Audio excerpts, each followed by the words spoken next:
Hi, I'm Rebecca Makkai. I'm so pleased to be back teaching another session for Five Things I've Learned. This one is about writing while parenting.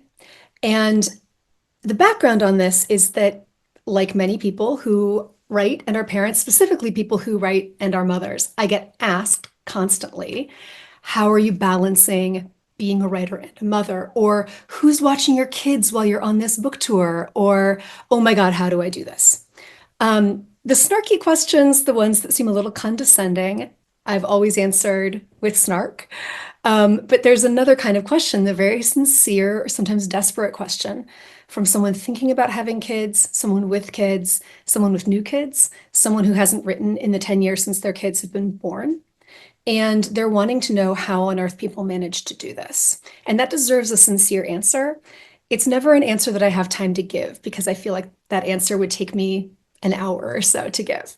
And I've finally decided that I'm going to give that answer, my version of that answer. And I'll be doing that in this class. So we'll be talking about the stresses, of course, that parents face, um, which are going to be individual by family and by person.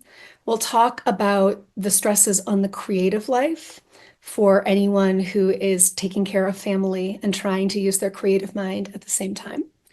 And while I cannot solve your life and I will not be prescriptive or judgmental in any way, I will talk about five things that I think are really important that have helped me. We're going to talk about finding and building support networks.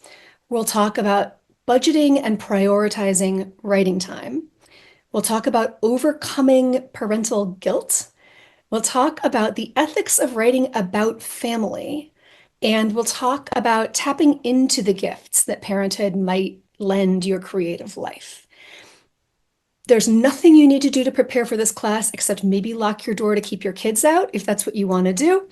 And the only homework I'll be giving you afterwards is hopefully a lot of inspiration to keep going, some plans for prioritizing your own work.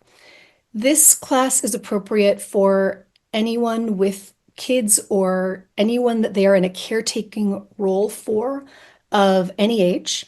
And it's also, while we're focusing on writing, certainly relevant to people in other creative fields as well. I hope that you'll join us. I hope that you will bring your questions and your insecurities, and we're going to have a really good time, whether or not the kids are banging on the office door. Hope to see you there.